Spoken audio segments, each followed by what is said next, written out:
오늘은 사실은 현실적으로 와닿진 않죠. 맥주 감사주의에 그래서 보리추수를 축하하는 그런 감사주의인데 농경 문화가 아닙니까? 그러나 이제 추수감사주의는 뭐 농경 문화여야 의미가 있는 거지 뭐 우리에게 늘 감사하는 거지만 어느 주의를 좀 정해서 더 감사한다 그렇게 이해하시면 되고요. 그 다음에 첫 수확물을 주님께 바친다 그런 의미가 이 맥주 감사 주의에는 있습니다. 첫 수확물 처음을 너무 좋아하시죠. 하나님은 처음 것을 너무 좋아하시는 그런 경향이 좀 있으시고요. 처음 거둔 것은 좀 소중하고 첫 아이는 더 신경 쓰이고 둘째 아이는 알아서 크고 그렇죠? 그런 거잖아요. 그래서 둘째 아이들이 더 영민하고 똑똑하죠. 큰아들들은 책임감이 있고 그 설교를 뭘 할까 고민하다가 감사와 전혀 상관없는 설교가 주어져서 저는 솔직히 순종합니다. 오늘까지 다음 주에 할 설교가 아직 오지 않는데 월요일날 이제 올 수 있고 수요일 이전에 이제 그런 강한 에너지가 있는 울림이 있을 때 그냥 주제와 상관없어도 그 울림이 있는 설교를 준비하거든요. 오늘 설교가 그런 설교다라고 이해하시고 각자 오늘 맥주 감사주일과 무슨 관련이 있느냐라고 듣지 말고 어렵사리 관련을 시키시면서 들으시면 좋겠다. 그런 말씀을 드립니다. 제목 읽어볼까요? 제목 읽습니다. 시작. 홀로 있으리. 1번 읽어보시죠. 1번 읽습니다. 세례 요한의 광야. 본문도 읽습니다. 아이가 자라며 심령이 강하여지며 이스라엘에게 나타나는 날까지 빈들에 있으리라. 아멘. 다른 복음서에서는요, 세례 요한이 광야에 가자마자 많은 사람들이 몰려온 것처럼 소개되어 있는데 누가복음은 가자마자 사람들이 몰려온 것이 아니다라고 하는 것에 대한 증거 본문이 누가복음 1장 80절 말씀입니다. 나름대로 광야에 혼자 미친 사람처럼 오랫동안 있었던 것으로 보여요. 빈들이라고 되어 있죠. 빈들에 있으니라. 그러다가 3장에 가서 세례 요한에게 하나님의 말씀이 임한지라 이렇게 돼요. 그러니까 광야에 1장을 지나 2장을 지나 3장까지 있었던 거죠. 시간적으로 얼마나 되었느냐 이런 식의 질문을 저에게 하지 마세요. 저도 모르는 게 너무 많습니다. 얼마나 계셨는지는 모르겠습니다. 그러나 빈들에 광야에 홀로 계셨던 시간들이 꽤 된 것처럼 보입니다. 얼마인지 모를 때 목사들은 꽤라는 단어를 써요. 상당한 기간 이런 단어를 씁니다. 얼마인지 모른다는 말이에요. 여러분 광야에 홀로 있는 시간은 짧습니까? 하루가? 하루 홀로 있어도 개인에 따라서 무지막지한 시간일 수 있지 않습니까? 어떤 것도 공급되지 않는 것 같은 광야에 한 달을 살았다. 그 한 달을 우리가 함부로 평가할 수 있습니까? 야, 겨우 한 달 살려고 광야를 갔냐? 이렇게 말할 수 있습니까? 그 광야를 경험하는 사람에게는 그 한 달이 얼마나 어려운 긴 기간이었겠습니까? 얼마의 기간은 모르겠으나 광야에 홀로 계신 기간이 있었다는 거예요. 너무 귀합니다. 인간으로 이 정도 멋있게 인생을 사는 사람이 또 있을까라고 세례 요한을 묵상해 보게 되는 거죠. 이 아이여 내가 지극히 높으신 이의 선지자라 일컬음을 받고 주 앞에 앞서가서 그 길을 준비하여 주의 백성에게 그 죄사함으로 말미암는 구원을 알게 하리니 이는 우리 하나님의 긍휼로 인합니다.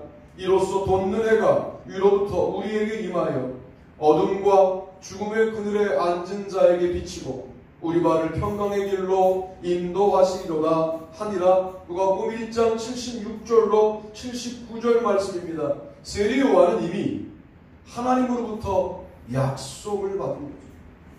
너 주의 길을 예비하는 자가 될 거야. 너 선지자야. 할 수 있는 일이 없는 거죠. 선지자라고 하지만 광야에 외치는 자의 소리, 그러니까 본인이 있어야 될 자리를 광야라고 인정하고 홀로 들어가 광야에 있는 기간이 그에게 있었다는 거예요. 여러분, 분주하게 인생을 사시다가 이거 아닌데 하는 생각이 들 때 여러분, 홀로 있는 시간을 가지실 필요가 있습니다. 할렐루야. 아멘. 그 홀로 있는 것을 두려워하지 말고, 홀로 있는 것을 괴로워하지 말고, 홀로 있을 수밖에 없게 된 환경이 주어진 것을 도리어 감사하고, 혼자 노는 방법을 그리스도인들은 개발해야 돼요. 혼자 노는 방법을 잘 몰라요. 말씀 읽으세요. 너무 좋아. 이건 너무 좋은 게 그냥 읽다가 또 혼자 있어도 연락을 오잖아요. 받으시고 이어서 읽고, 정말 혼자 있고 싶으시면 핸드폰도 꺼놓고 읽으시다가 이제 제가 호흡을 고민해 보니까 10장쯤 읽고 기도를 한 10분 하고, 요거 좋더라고요. 요거 좋을 것 같아요. 10장쯤 읽으면 대략 여러분 혼자 읽으시면 한 40분, 35분, 40분 읽으시는 거예요. 그러니까 45분 수업, 15분 기도, 이렇게 하시면 좋겠어요. 혼자 노는데 이거 8번 하면 8시간 그냥 가는 거야. 아이, 뭐가 너무 좋지 않습니까? 그런데 말씀이라는 게 읽다 보면 그냥 읽어도, 아니, 말씀의 내용을 반대하려고 읽다가 그리스도인 되었다는 간증들을 우리가 얼마나 많이 듣는데, 우리는 정작 잘 안 읽는데 친구들이 다 떠났어요. 그랬잖아요, 여러분. 그죠? 되는 일이 없어 지금. 너무 힘들어. 그리고 만나자는 사람도 없고. 그럴 때 그냥 이거 하나 들고 들어가셔서 하시는 거예요. 혼자 노는 거예요. 그러면 그 분리된 공간이 세례 요한의 광야가 아니에요. 여러분, 솔리튜드하고요 론리니스는 달라요. 론리니스는 파괴적인 외로움이에요. 솔리튜드는 홀로 있음. 여러분, 잘 생각해봐요. 주님 앞에 나오지 못하는 이유들이 뭐예요? 누구 때문이잖아요. 아들 학원 픽업 가야 돼요. 또 내 일 때문이잖아요. 마감해야 돼요. 너무 한 사람을 공격하는 느낌이 듭니다. 그러면 안 되는데, 설교자가. 여러분, 그 모든 관계가 딱 홀로 있는 순간에는 다 끊어지는 거예요. 그리고 주님을 만나는 거예요. 모든 위대한 성경의 인물들은 홀로 있는 시간들을 가졌어요. 솔직한 말로 여러분의 아내가 여러분과 영원히 동행하겠습니까? 저는 아니라고 봅니다. 여러분이 먼저 죽을 거예요. 아내가 더 오래 살아요. 영원히 같이 못 갑니다. 자식이요? 지금은 좀 우리가 필요하니까 우리에게 붙어있지, 얘들이 뭔가 능력을 갖추면 그 독립이라는 단어를 대단히 사랑하잖아요, 애들이. 그때 대단히 괴로울걸요. 어차피 인생은 홀로 가는 겁니다. 저도 개인적으로 홀로 있어야 될 시간들이 있었던 것으로 보여요. 길진 않았습니다. 가장 충만했던 시간이 아니었나 하는 생각을 가져봅니다. 왜 기도원에 올라가세요?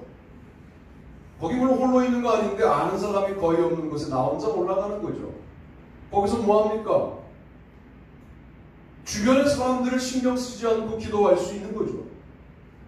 여러분 그럴 때 홀로 있는 경험을 하게 됩니다. 세례요한의 광야는 매우 의미 있는 장소였습니다. 디베르 황제가 통치한 지 15해 곧 본디오 빌라도가 유대의 총독으로 헤롯이 갈릴리의 분봉왕으로 그 동생 빌립이 이두레와 드라고니 지방의 분봉왕으로 루사니아가 아빌레네의 분봉왕으로 안나스와 가야바가 대제사장으로 있을 때 하나님의 말씀이 빈들에서 사가랴의 아들 요한에게 임한지라. 누가복음 3장 1절로 2절 말씀. 읽으면서 여러 번 제가 틀렸는데 그럴 만큼 대단히 복잡한 정치적 격동이 있었습니다. 세례 요한이라는 사람이 살았던 시대가 만만한 시대가 아니었다는 말씀을 누가복음 3장 1절로 2절은 말씀하고 있어요. 로마의 망한 나라를 살고 있었어요. 그런데 하나님은 나에게 너 이 광야 같은 세상에서 뭐해라? 외치는 소리가 되어라 라고 말씀하시는 거예요. 뭘 외칠까요? 주의 길을 평탄하게 해라. 주의 첩경을 평탄하게 해라 라고 외치라는 거예요. 주의 길을 예비하라. 주의 길을 평탄하게 하라고 외치라는 거예요. 그게 뭔가? 죄사함의 회개를 선포해라. 누구도 나를 선지자라고 인정하지 않는데 약속만 주어졌을 때 갈 수 있는 곳이 광야에 외치는 소리라니까 광야에 먼저 가는 거죠. 그리고 준비하는 거예요. 많은 사람과 달리 광야에서 살기를 선택하는 거예요. 어떻게 그가 홀로 있을 수 있었습니까? 여호와의 말씀이 임했기 때문입니다. 우리 아이들이, 우리의 가정이, 우리의 모든 관계에 있는 가족 구성원들이 강력해지는 방법은요, 주님의 말씀이 임하는 가정이 되어야 합니다. 주님의 말씀이 임한 자녀들이 되어야 합니다. 주님의 말씀이 임한 배우자들이 되어야 합니다. 여러분 그런 가정들 되시기를 주님의 이름으로 축복합니다. 아멘. 말씀이 임하니까 광야를 어려워하지 않는 거예요. 뭐 어려울 게 뭐 있어요. 그 광야에 들어갔더니 많은 친구들을 대체할 하나님이 너무나 가깝게 나에게 다가오셔서 주고받는 대화가 광야를 어렵지 않게 만들 뿐만 아니라 그 광야에도 뭐가 있어요? 메뚜기와 석청이 있어요. 가죽털로 옷을 만들어 입을 수 있어요. 살아갈 수 있어요. 물이 없을까 그랬더니 물도 해결돼요. 광야에서.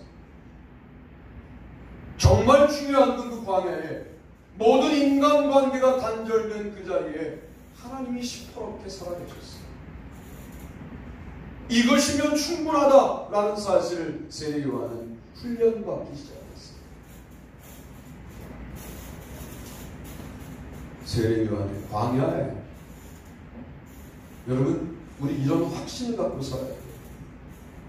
대통령이 문재인 대통령에서 다른 대통령으로 바뀌고 장관이 누구에서 누구로 바뀌고 그리고 총회장이 누구에서 누구로 바뀌고 그리고 감리교회 감독회장이 누구에서 누구로 바뀌고 다 필요 없는 것들이에요.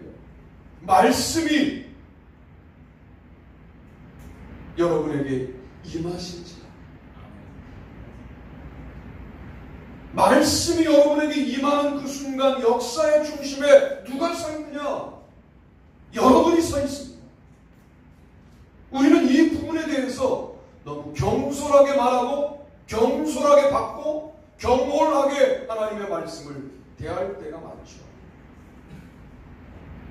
말씀이 임하는 이유는 뜻이 있다는 것이고 뜻이 있다는 이야기는 내가 너를 나의 구속사의 정점에 쓰겠다는 건데 우리는 그 말씀이 임하는 것에 관련하여 너무 쉽게 생각합니다. 오늘도 말씀을 듣는데 저 말씀 맞죠? 이 정도가 아니라 저건 내 말씀인데? 하고 하고 들리신다면 당신은 하나님의 구속사에 주님이 쓰시겠다고 오늘 말씀하시는 겁니다. 분봉왕이 누구이고 로마 황제가 누구이고 대지상이 누구이고 다 중요한 인간의 역사처럼 보이지만 여호와의 말씀이 세리원하게 임한지라 이것이 핵심이다. 그 임한 장소가 어디입니까? 광야.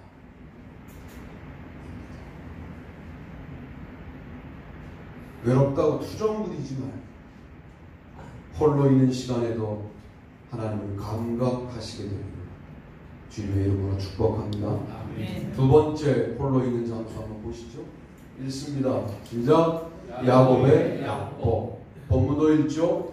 야곱은 홀로 남았더니 어떤 사람이 날이 새도록 야곱과 씨름하다가 자기가 야곱을 이기지 못함을 보고 그가 야곱의 허벅지 관절을 치매 야곱의 허벅지 관절이 그 사람과 씨름할 때에 어긋났더라. 아멘. 창세기 32장 24절로 25절 말씀입니다. 홀로 남았던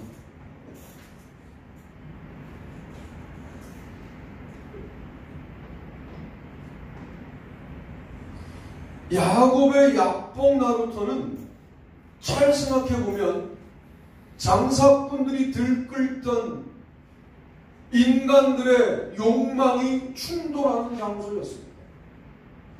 그 나루터에서 어떤 물건이 들어오고 어떤 물건이 나가고 하는 장소입니다. 인간들이 분주하게 살고 있던 삶의 현장입니다. 도대체 하나님의 임재를 기대할 수 없는 열악한 장소이죠.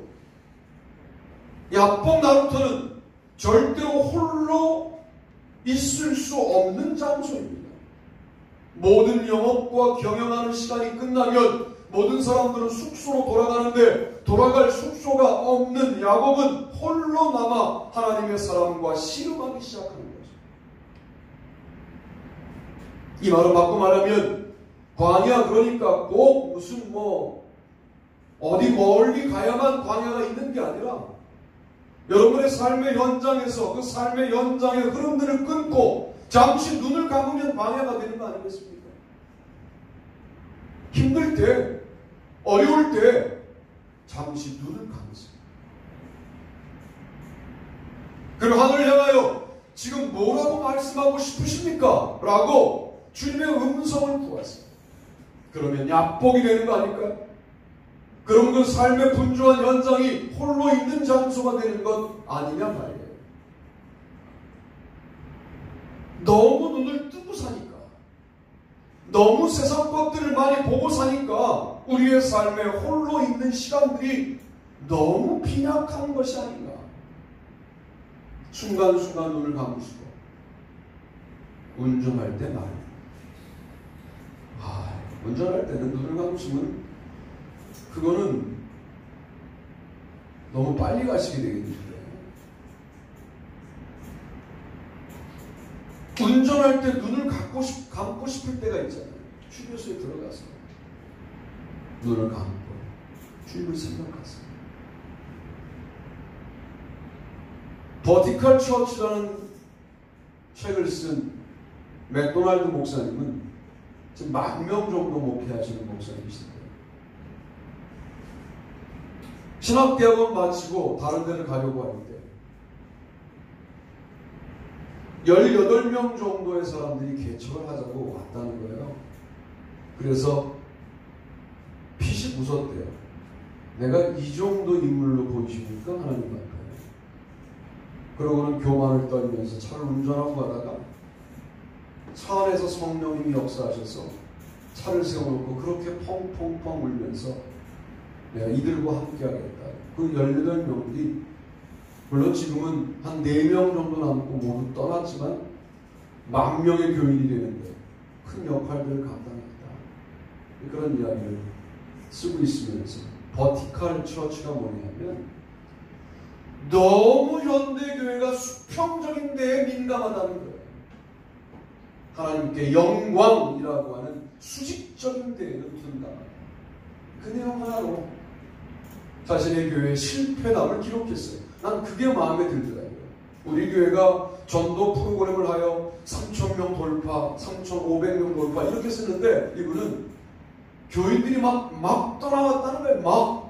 막 떠나가는 게 막 눈에 보이는 만큼 아이들 교회를 못할 만큼 교인들이 떠나가는 그런 현장들을 자기가 다 보고 지키고 있으면서 그렇게 교인들이 떠나가고 자기 막 암이 들어가지고 암이 와가지고 목사는 그 암을 치료하고 걷다가 아들 하나는 또 사고로 죽고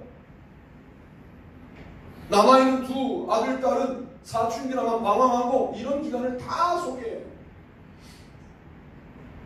그 과정 중에 결국은 교회도 막 파산 직전으로 가고 운영하는 방송국도 파산 직전으로 가서 더 이상 설교를 송출할 수 없게 되고 하는 그 고백들을 다 써요. 그런데 그가 그런 모든 핵심적인 교회를 이끌어갈 수 있었던 중요한 장소가 자동차 안이었다고 고백합니다.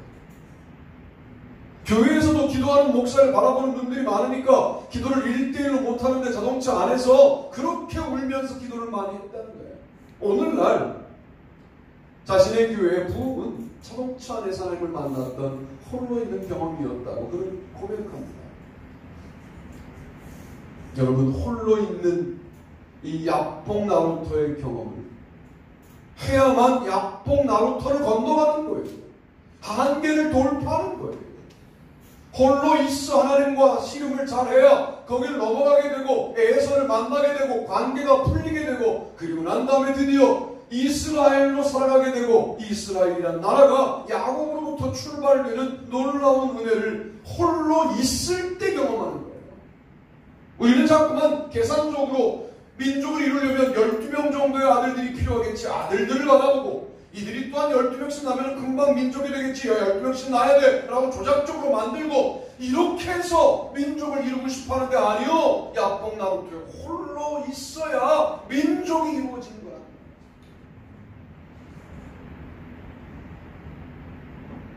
관계에 실패해서 내 잘못 때문에 관계를 실패했다고 하더라도 야곱이 그렇잖아.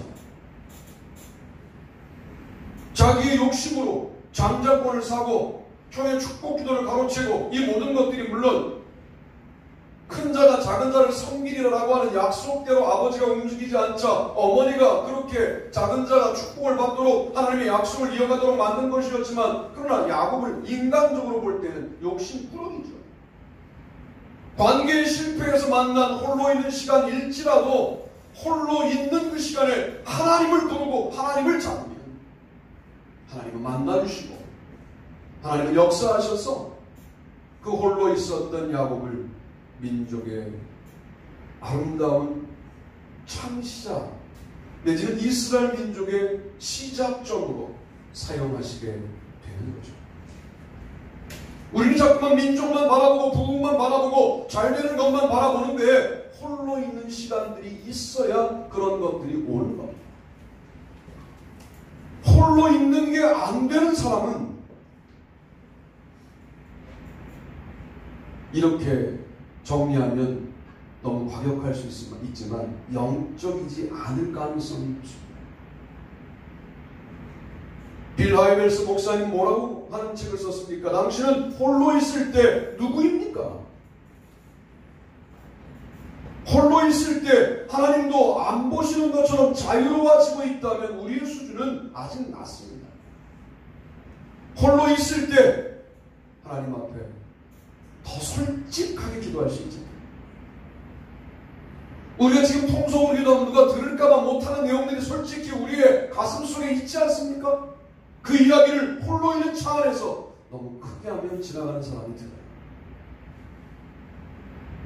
간절히 기도하십시오. 야뽕 나루터가 이번 주간에 여러분의 삶의 환경에 이곳저곳 만들어지게 되기를 주님의 이름으로 축복합니다. 아멘. 베델 경험이 있었어요. 자기가 도망다니던 베델도 그 예배 장소가 아니었어요. 처음에는. 그런데 하나님을 만나는 거죠. 야곱을 통하여 경험하는 것은 하나님은 안 계신 곳이 없다는 거예요. 월요일날 중요한 계약이 있습니까? 이미 가 계십니다. 월요일날 중요한 사람을 만나야 합니까? 이미 그 사람 속에 역사하고 계십니다. 월요일날 여러분이 해야 될 모든 스케줄이 벌써 주님께 보고가 됐습니까? 주님은 벌써 여러분의 모든 스케줄 속에 가 계십니다. 그런데 주님이 가 계심에도 불구하고 우리는 주님 앞에 그 세세한 보고를 드리지 않고 인생을 삽니다. 오늘 할 일이 뭐지를 정리하면서 간단하게 눈을 감으십시오. 그리고 오늘 할 일이 이러이러한 것들인데 주님, 이 중에 세 번째 것은 저의 인생에 매우 중요한 만남입니다. 주님이 역사해 주셔야 합니다. 라고 보고하면 한번 해보세요. 제발. 여러분의 의지를 가지고 오늘 해야 될 일 세 가지를 적는 것과 적고 난 다음에 기도하여 주님께 보고한 일이 어떻게 달라지는지 민감하게 경험해 보시다. 공부하는 학생들에게 도전합니다. 너희들의 머리로 무슨 대단한 업적을 이루겠다는 생각을 지금서부터 버리세요. 대단하지 않아요, 당신들은. 그런데 우리가 믿는 하나님이 대단하십니다. 제가 수학이 약해요, 하나님. 오늘 공부하는 수학 이 부분은 좀 잘 깨닫게 해주세요. 정말 웃긴 기도 같아 보이지만 이상하게 그 단락은 이해가 잘 돼요. 오늘 공부하는 영어는 내가 정말 어려워하는 가정법 단락입니다. 나는 가정이 필요 없다고 생각하는 사람입니다. 그저 직진인데 맨날 가정하는 게 너무 어렵습니다. 깨닫게 해주십시오. 그럼 공부해보세요. 1분도 필요 없어요. 몇십 초만 기도하고 내가 거부감이 생기는 공부에 들어가는 거예요. 그 몇십 초 기도가 뭡니까? 주님과 홀로 만나는 시간입니다. 단순한 차이 같지만 그 단순한 차이가 명품 학생들을 만든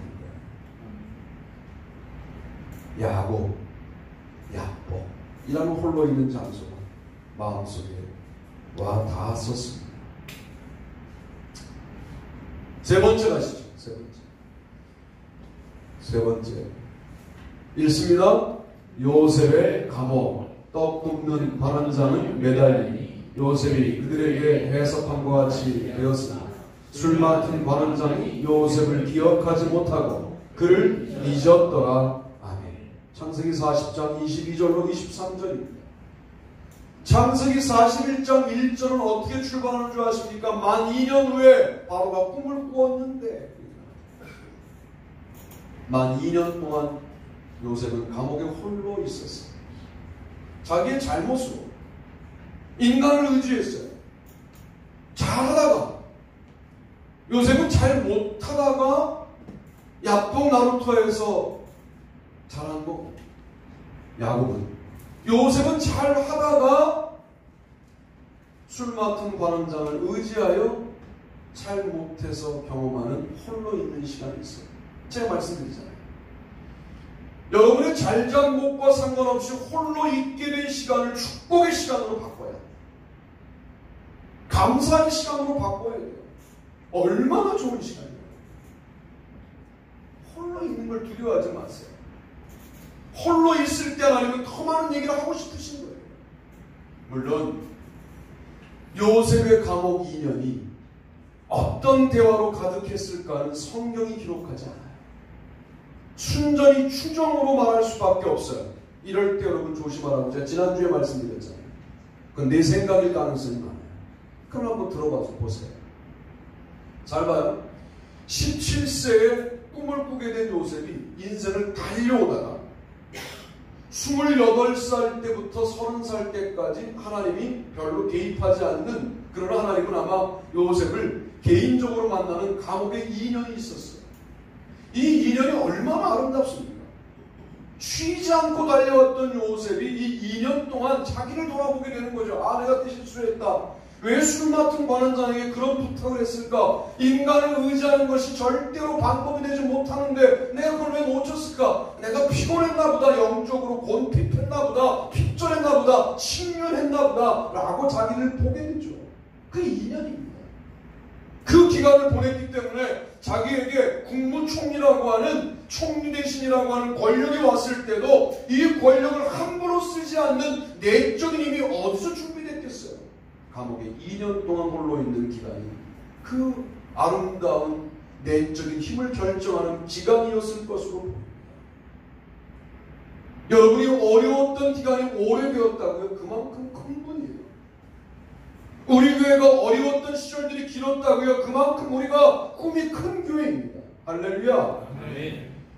그 기간 동안 홀로 있질 않고 어려움을 겪는 기간 동안 감옥에 홀로 있고 광야에 홀로 있고 야복에 홀로 있어야 될 그 어려운 모든 장소들 속에 홀로 있지 않고 자꾸만 술 맡은 거 한 장을 1, 2, 3 계속 개발하여 만나고 다니고 하나님을 만날 시간은 없고 이렇게 삽니다. 하나님은 그 기간을 늘릴 수밖에 없죠. 하나님은 그 기간을 늘릴 수밖에 없어요. 왜? 나하고 대화의 절대적인 양이 채워져야 나를 이해하게 되고 나를 용납하게 되고 그렇게 될 때 내가 너에게 더 많은 계획들을 말하고 더 많은 역사들을 주고 더 많은 인도를 하고 나의 구속사의 핵심을 너를 이렇게 쓰고 싶은데 우리가 그 대화를 거부하는 거죠. 홀로 있어야 될 환경에서 우리는 꼭 인간적인 길을 여는 거예요. 홀로 있게 되었을 때 그냥 담담히 주님의 손을 잡읍시다. 그리고 주님, 제가 지금 망해서 홀로 있고 관계가 어려워서 홀로 있고 실패해서 홀로 있고 어려워서 지금 아무것도 할 수가 없어 홀로 있는데 그래도 주님은 계시죠? 하고 주님 앞에 간절하게 나아가자. 그러면 주님께서는 역사하실 줄로 믿습니다. 주님 저에게 이번 주 이렇게 말씀하시더라고요. 마음속에 내가 너를 안 쓰려면 5살 때 페니실린 건강으로 데려갈 수 있었다. 내가 너를 왜 살려고 했냐? 쓰려고 살려. 내가 너를 쓰지 않으려면 너 7살 때 시궁창에 빠져서 죽었을 때 죽게 되었을 때 둘째 형 그때 고등학생 형이 너 옆을 지나가게 하여 너를 들어 병원에 가 꼬매어 살게 만든 사람이 누구냐? 내가 너를 쓰지 않으려면 군목으로 갔을 때 결혼한 지 일주일 만에 강촌 휴게소를 지나 춘천으로 가다가 큰 교통사고를 만났을 때 트럴 밑에 들어가서 너를 죽게 할 수 있었다. 왜 내가 너를 살렸겠냐?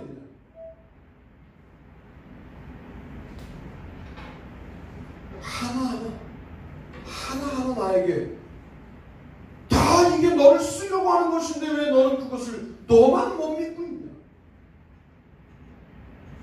내가 너를 쓸 것인데 단단히 기도해라. 홀로 기도해라. 인간 누구도 의지하지 마. 라고 깨달아 주시다.